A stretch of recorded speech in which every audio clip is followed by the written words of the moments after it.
camera sweeps across nearly empty parking lots in quiet border town diners. Spaces once filled with Ontario and Quebec plates now sit abandoned. Fewer Canadians at your favorite U.S. chains? It's not just politics, it's price, quality, and perception. Today we reveal the top 15 chains losing Canadian diners and the economic forces reshaping cross-border dining in 2025. The numbers don't lie. Data snapshot.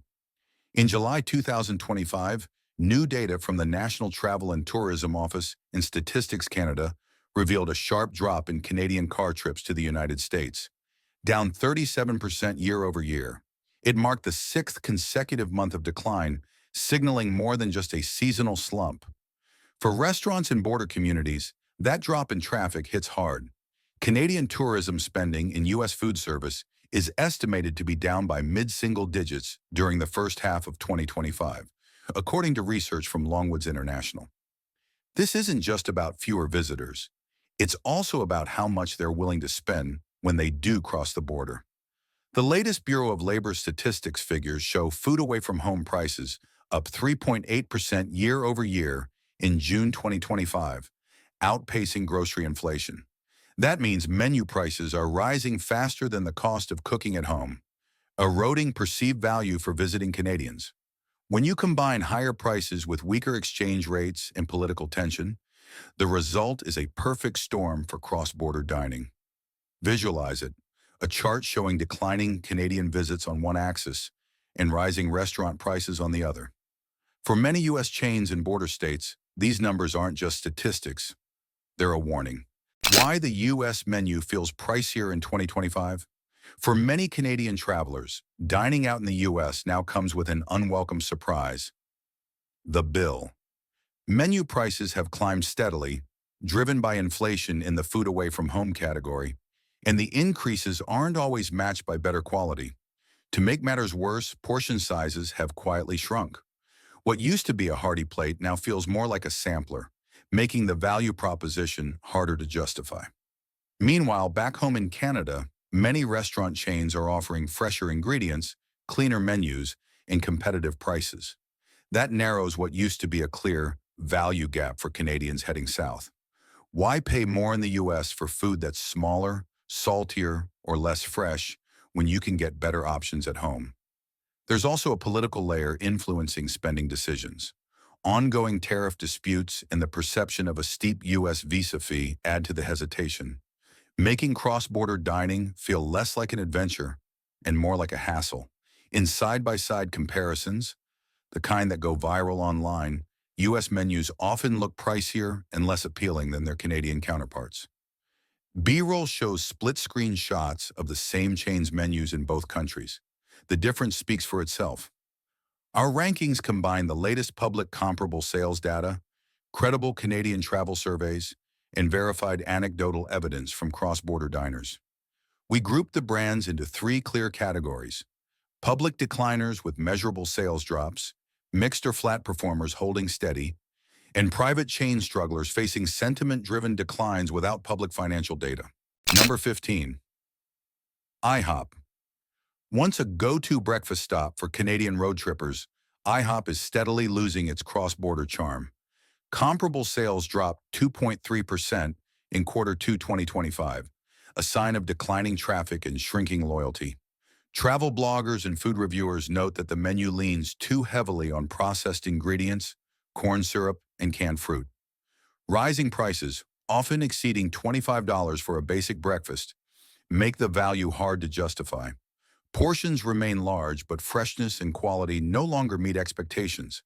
Canadian diners increasingly prefer boutique brunch spots serving locally sourced eggs, fresh produce, and ethically sourced coffee. In many border towns, those iconic blue IHOP signs now draw fewer Ontario and Quebec plates than ever before. The once comforting promise of pancakes and all-day breakfast feels outdated in a market shifting toward cleaner, healthier dining experiences. For IHOP, the challenge isn't just price. It's proving the brand still deserves a place in the Canadian travel itinerary. Number 14. OUTBACK Steakhouse. Once a novelty for Canadians seeking an Aussie-themed dining experience, OUTBACK Steakhouse is struggling to hold attention. Comparable sales were essentially flat, down 0.6% in Q2 2025, signaling stagnation in a competitive market.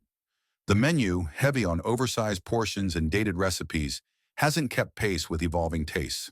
Canadian steakhouses now serve fresher cuts, creative sides, and locally sourced ingredients for similar prices. Travelers returning north often share side-by-side comparisons, showing Outback steaks overcooked or under-seasoned. Viral TikToks of disappointing blooming onions have reinforced the perception of decline. In border towns, Canadians are skipping Outback for modern chop houses. The chain's old playbook is no longer enough to win back their loyalty. Number 13, Denny's. For decades, Denny's was a beloved road trip ritual for countless Canadian travelers. The dependable place for 24-hour breakfasts, bottomless coffee, and hearty comfort food that felt like home. Today, that long-standing tradition is fading quickly.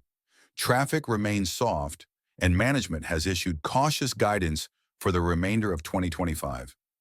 Menu prices have climbed sharply, with breakfast inflation making once affordable meals feel unexpectedly overpriced.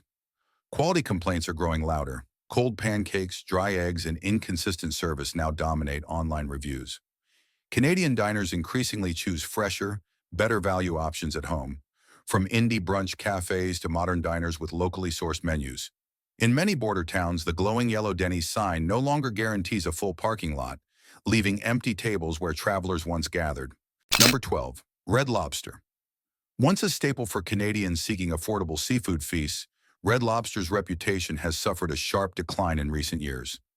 In June 2025, the chain officially exited Chapter 11 bankruptcy, but months of headlines about financial struggles, closures, and layoffs left a deep scar on its brand image.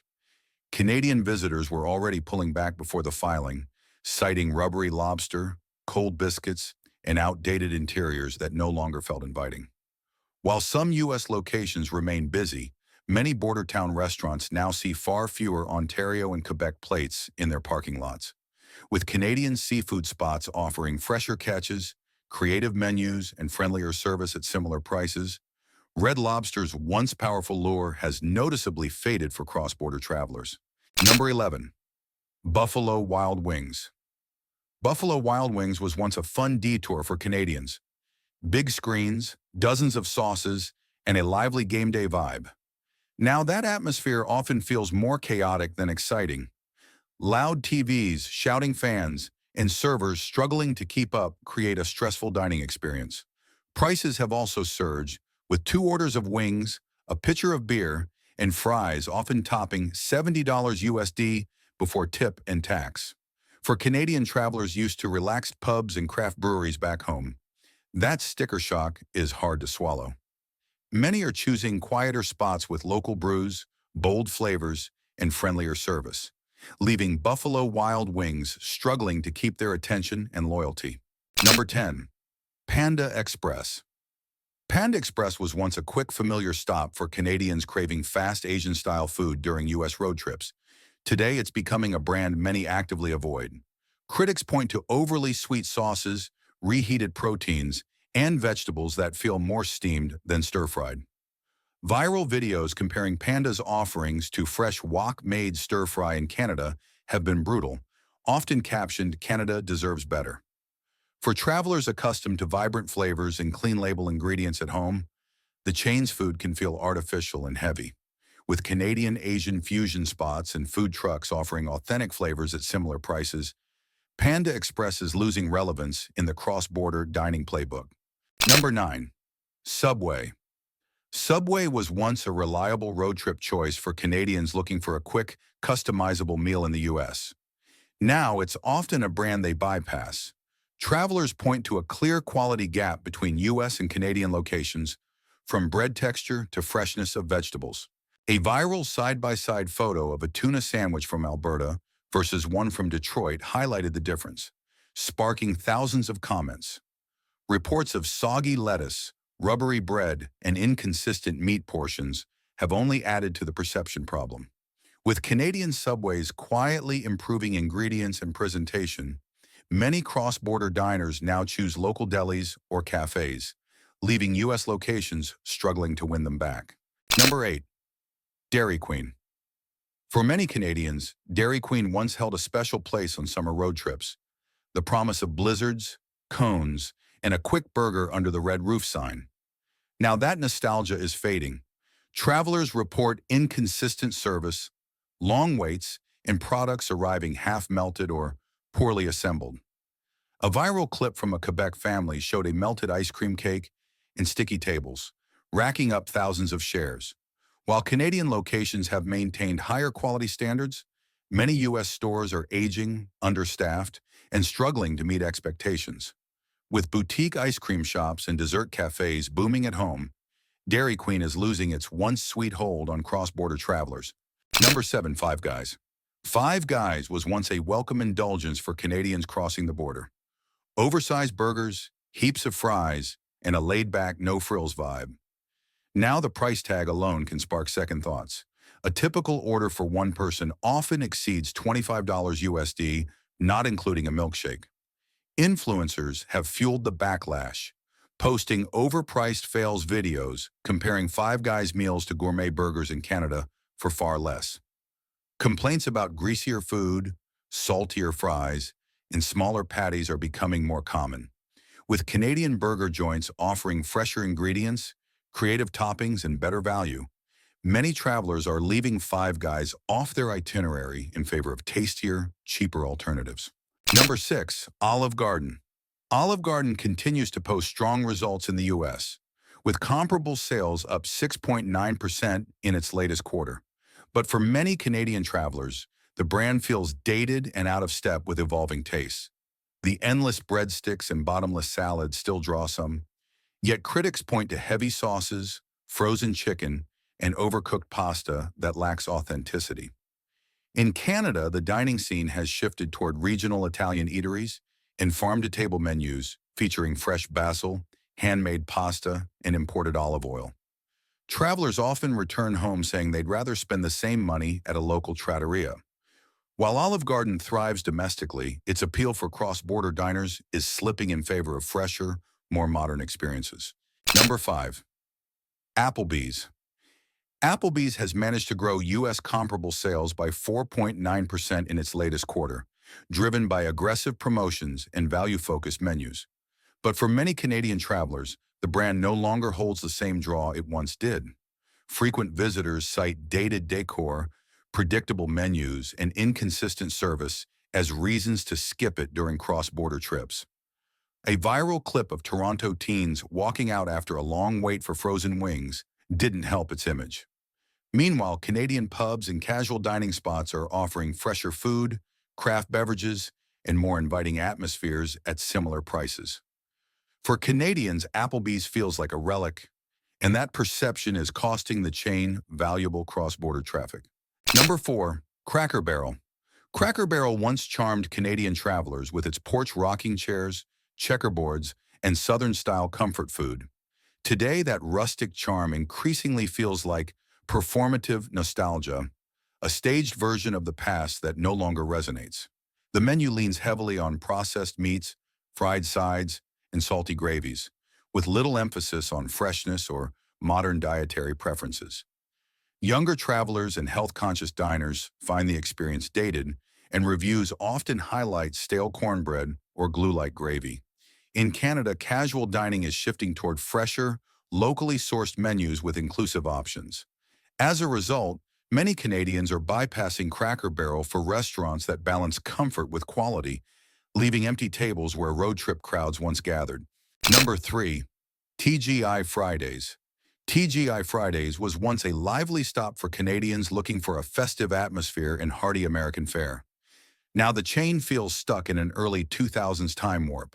The decor, menu, and overall vibe haven't evolved to match changing tastes, leaving the experience feeling predictable and uninspired. Many dishes rely on greasy burgers, salty appetizers, and frozen sides, which no longer appeal to travelers used to fresher, cleaner menus at home.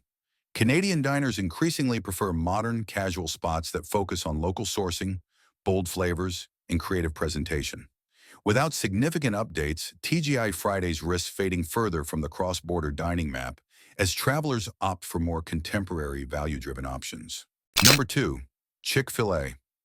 Chick-fil-A entered the Canadian travel radar as a novelty, a Southern-style chicken sandwich chain with a loyal U.S. following. Over time, that curiosity has shifted to controversy. The brand's political affiliations and past donations to anti-LGBTQ organizations have clashed with Canadian values of inclusivity, leaving a lasting impression. Anecdotal surveys suggest a 38% drop in intended visits among Canadian travelers over the past year. Rising combo meal prices, often over $15 USD, add to the reluctance. Meanwhile, Canadian chains like A&W and Mary Brown's are winning over diners with ethical sourcing, compostable packaging, and fewer headlines. For many travelers, Chick-fil-A's reputation now overshadows its crispy sandwiches. Number 1. MCDONALD'S. McDonald's remains a dominant force in U.S. fast food, posting a 2.5% increase in comparable sales in its latest quarter, thanks in part to the $5 value meal promotion. Yet among Canadian travelers, perception is slipping. Viral Canada versus U.S. taste test videos highlight noticeable differences in freshness, portion sizes, and even packaging quality, with the U.S. side often coming up short. Complaints about dimmer stores, slower service, and the infamous broken ice cream machines add to the frustration. Back home, McDonald's Canada has invested in cleaner interiors, better ingredients, and digital ordering, raising expectations. For many Canadians, the golden arches no longer guarantee the same comfort abroad, leading some to skip the stop entirely. Border states hit map. Certain U.S. states feel the Canadian tourism slowdown more than others, and the impact on their restaurants is hard to ignore. Border states like Washington, New York, Michigan, North Dakota, Vermont, New Hampshire, and Maine rely heavily on cross-border diners to keep tables full, especially in peak travel seasons. In these areas, even small shifts in Canadian visitation can hit local food service revenue. Niagara Falls, New York offers a clear example. Local tourism data shows a double-digit year-over-year drop in Canadian summer traffic, leaving restaurant patios half empty on weekends that were once packed. Similar patterns are emerging in towns across northern Washington and rural Maine, where Canadian visitors once made up a significant share of seasonal spending.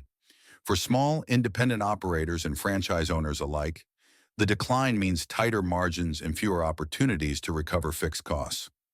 Visualizing the trend with a heat map of Canadian visitor share reveals just how concentrated this reliance is, and why these states are watching the border numbers so closely as 2025 unfolds.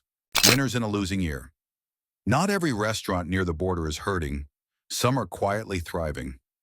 Regional and independent brands in border towns are capturing market share as Canadians shift away from big U.S. chains.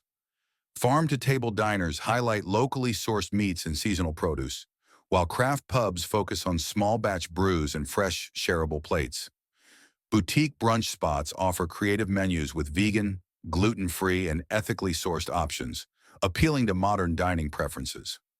In Buffalo, New York, one locally owned diner reported a 22% year-over-year increase in Canadian traffic, driven by word of mouth and social media buzz. For many travelers, these spots feel fresher, friendlier, and more authentic than the corporate alternatives they once favored. Scenarios for Q4 2025. Looking ahead to the final quarter of 2025, 3 potential scenarios could shape cross-border dining trends. In the base case, menu inflation slows, allowing value promotions to maintain steady traffic for U.S. chains, even if Canadian visits remain below historical norms. The downside scenario sees weak Canadian travel continuing, squeezing profit margins as operators rely heavily on discounts to fill seats. In the upside scenario, a stronger Canadian dollar and targeted marketing campaigns, highlighting freshness, service, and value, entice more travelers to dine out during U.S. trips for restaurants in border states. Q4 will be a test of adaptability, creativity, and how well they can win back Canadian loyalty. Not every U.S. chain is collapsing under the weight of shifting Canadian travel patterns. Some are adapting with value-driven menus, fresher ingredients, and improved service, while others remain stuck in dated playbooks that no longer resonate. From IHOP's slipping breakfast appeal to McDonald's viral taste test losses, the picture is mixed, and the winners aren't always the biggest names. What's clear is that Canadian diners are making more deliberate choices about where they spend their money when they cross the border. Now, we want to hear from you. Which U.S. chains still earn your stop and which have lost you for good? Drop your thoughts in the comments and let's see which names rise to the top of your list. And don't miss our next episode, where we explore how border state retailers are feeling the ripple effects of changing Canadian spending in 2025.